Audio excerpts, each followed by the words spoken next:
Hé, salut, je m'appelle Norma. Je veux te raconter comment j'ai été prise en otage par un fou et les difficultés que j'ai eues à m'en sortir. Et quand j'ai enfin réussi à le faire, la situation est devenue encore pire. Mais tout va bien maintenant. Mon meilleur ami Brandon essayait depuis longtemps de me convaincre d'aller à l'anniversaire d'un de ses amis. Mais je ne voulais pas. J'avais des examens finaux bientôt et je devais les préparer. Mais il n'arrêtait pas de me dire que ce serait cool et que la moitié de l'école serait là. En plus, les parents de notre camarade de classe étaient plutôt riches et il aurait toute la maison pour lui tout seul, alors ce serait quasiment illégal de laisser passer une telle occasion. Alors finalement, j'ai succombé et j'ai accepté d'y aller. Je l'ai fait pour que Brandon me lâche, mais je l'ai regretté. Très vite. Le truc, c'est qu'à la fête, il y avait un type qui s'appelait Derek, et il m'a collé toute la nuit. Il l'avait déjà fait tout le long de l'année. Je lui plaisais vraiment, et il n'arrêtait pas de me poursuivre partout et de m'inviter à sortir. Mais je l'avais rejeté des milliers de fois. J'avais refusé d'aller avec lui prendre un café, au cinéma, ou n'importe où ailleurs. Une fois, il avait même mis des bougies devant chez moi avec un mot qui disait « Tu me plais ». Je dois admettre que c'était mignon, mais je ne voulais absolument pas sortir avec lui, parce qu'il était bizarre. Il s'habillait mal, aimait parler de choses étranges, et une fois, il m'avait même suivi jusque chez moi, comme un taré, quoi. Et là, il était à la même fête que moi, et ne voulait littéralement pas me laisser tranquille. À un moment donné, nous étions assis sur le canapé, en train de parler de l'école. Puis mon copain Brandon a dit qu'il avait une surprise, et il a demandé à mes amis de l'accompagner. Je suis donc restée seule, assise, avec ce fou de Derek. Bien sûr, il a recommencé à me dire qu'il m'aimait bien et qu'il voulait sortir avec moi. Mais cette fois, je n'allais pas être aussi tendre avec lui. J'étais à une fête, je voulais me détendre et m'amuser, et je ne voulais pas gâcher ma soirée en parlant avec lui. Alors je lui ai crié dessus. Je lui ai dit qu'il n'y avait aucun moyen pour que je sorte avec lui, et qu'il devait me laisser tranquille. J'espérais qu'il allait enfin comprendre, et je me suis dit que j'aurais sans doute dû faire comme ça depuis le début. Apparemment, mes paroles l'ont vraiment blessé, et il est parti immédiatement. Je n'étais pas d'humeur à me soucier de ses sentiments à ce moment-là. Alors je suis allée dans la cour où tout le monde faisait la fête, et où il y avait de la musique à fond. Je dansais et m'amusais, quand soudain la musique s'est arrêtée, à cause d'un énorme cri. Il venait de quelque part là-haut. Alors j'ai levé les yeux, et j'ai vu Derek. Il se tenait sur le rebord du toit de la maison et essayait d'attirer l'attention de tout le monde. Et quand la fête s'est arrêtée et que tout le monde l'a regardé, il l'a fait. Il m'a lancé un ultimatum. Soit j'acceptais de sortir avec lui, soit il sautait du toit. À ce moment-là, tout le monde présent à la fête s'est retourné vers moi pour voir ma décision. Et j'ai accepté. Bien sûr que j'étais d'accord. Je savais qu'il était fou. Il aurait vraiment pu sauter du toit. Alors je n'avais pas le choix. Je ne pouvais pas laisser un homme se faire du mal comme ça. Quand j'ai dit oui, il a eu l'air heureux comme tout, et il a commencé à descendre du toit. Mais il aurait dû être plus prudent. Il a fait à peine quelques pas, a glissé et est tombé dans un grand cri. En une seconde, tout le monde était auprès de lui. Apparemment, la fête était finie. Quelqu'un avait vite appelé une ambulance, mais il n'en a pas eu besoin. Derek allait bien, il n'avait que quelques bleus. Je suis restée avec lui et j'ai essayé de l'aider. Tu sais, maintenant, je ne sais pas pourquoi j'ai fait ça. Mais à ce moment-là, je me sentais coupable d'avoir été si dure avec lui. Finalement, c'était à cause de moi qu'il était monté sur le toit. Et il était tellement heureux que je sois enfin là pour lui. Il m'a dit qu'il était vraiment prêt à sauter du toit, si je n'avais pas accepté de sortir avec lui.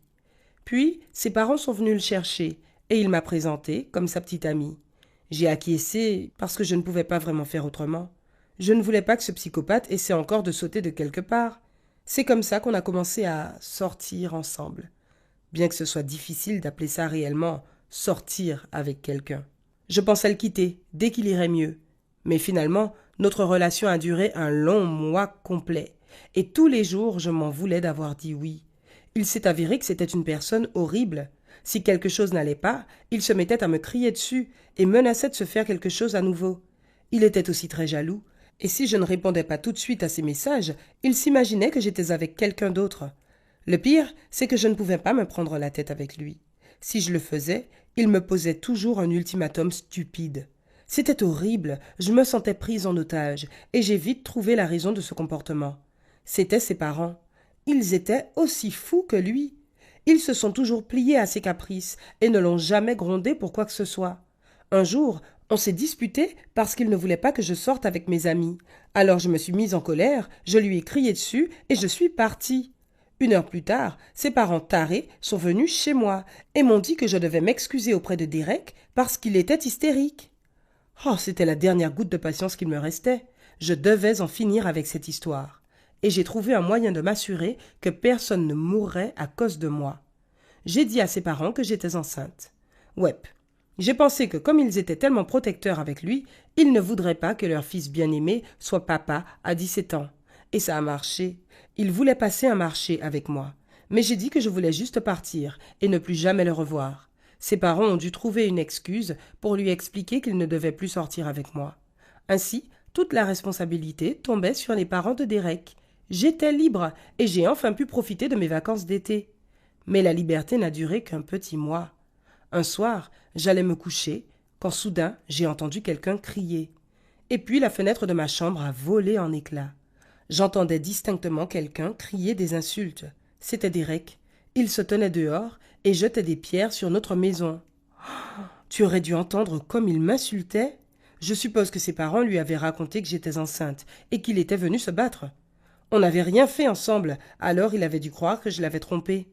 Il n'était pas seulement en colère, il était carrément en train de faire une crise de nerfs devant chez moi. Mes parents ont appelé la police, et très vite, ils l'ont emmené au poste. Ses parents nous ont demandé d'arranger les choses pacifiquement. J'ai accepté pour que ça finisse le plus vite possible. Derek aurait dû consulter un psychologue depuis longtemps, mais c'était définitivement fini entre nous maintenant. L'été était enfin terminé, et il était temps de retourner à l'école. Et dès le premier jour, j'ai remarqué que beaucoup de gens me regardaient d'une façon très étrange, voire effrayante. J'ai vu des filles chuchoter dans mon dos. Il se passait quelque chose, et je ne comprenais pas quoi. Alors Brandon m'a tout expliqué. Il s'avère que Derek avait dit à tout le monde que j'étais enceinte et que je m'étais débarrassée du bébé. Bien sûr, beaucoup de gens l'avaient cru. Comme on était sortis ensemble la moitié de l'été, ça aurait pu arriver. Mais je n'allais pas tolérer ce mensonge, et je suis allée affronter ce psychopathe de Derek. Je voulais qu'il dise la vérité. Mais il m'a encore menacée. Il m'a dit qu'il allait faire des choses encore pires si je ne m'excusais pas auprès de lui devant tout le monde. Espèce d'idiot. Il n'y avait aucune chance que ça arrive. Je devais prendre de l'avance sur lui. J'ai enregistré un message vidéo pour dire à tout le monde ce qui s'était vraiment passé. Je leur ai raconté comment nous avions commencé à sortir ensemble, et j'ai divulgué des captures d'écran et des messages vocaux de nos discussions. En plus, je leur ai aussi parlé de la fausse grossesse que j'avais dû inventer pour me débarrasser de lui. Bien sûr, j'avais honte de révéler tout ça. C'est terrible que Derek soit grimpé du rebord d'une maison cette nuit-là. Je sais que ce n'est pas bien, mais parfois, j'avais envie qu'il ait vraiment sauté du haut d'un gratte-ciel. Voilà, j'avais tout dit. Il ne me restait plus qu'à attendre la réaction des gens. J'ai reçu un tas de messages ce week-end-là. Il y en avait qui me soutenaient et d'autres qui s'excusaient d'avoir pensé du mal de moi. Globalement, tout allait bien et ma réputation a été restaurée. Mais quand les choses allaient mieux, Derek est venu tout gâcher. Cette fois-là, j'étais assise à la cafétéria avec mes amis. On parlait et on riait, mais soudain, nous avons entendu un grand cri. Encore. Et quand on a regardé autour de nous pour savoir qui c'était, on a réalisé que c'était encore lui. Cette fois, il avait les yeux d'un fou. Il marchait vers moi et criait des gros mots. Je me suis rendu compte que quelque chose de mal allait arriver. Alors je me suis levée de la table et j'ai commencé à m'éloigner de lui. Mais il n'arrêtait pas de crier et s'est mis à me courir après. Les gens ont essayé de l'arrêter, mais il les a tous repoussés et m'a rattrapé. Bientôt, je me suis retrouvée coincée dans un coin car je n'avais nulle part où aller.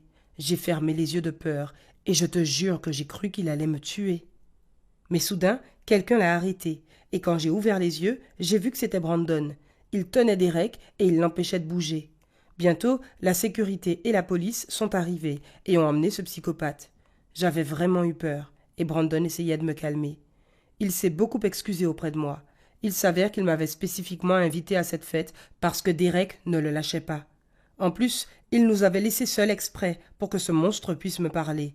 Et maintenant, il se sentait coupable parce qu'il savait à quel point Derek était fou, et que c'était lui qui avait mis tout en place pour cela. Mais je ne lui en veux pas. Après tout, aujourd'hui, il m'a sauvé. Maintenant, Derek va être viré de l'école pour avoir essayé d'attaquer un camarade de classe. Le tribunal lui a donné une ordonnance d'interdiction de me parler ou même de s'approcher de moi ou de ma maison.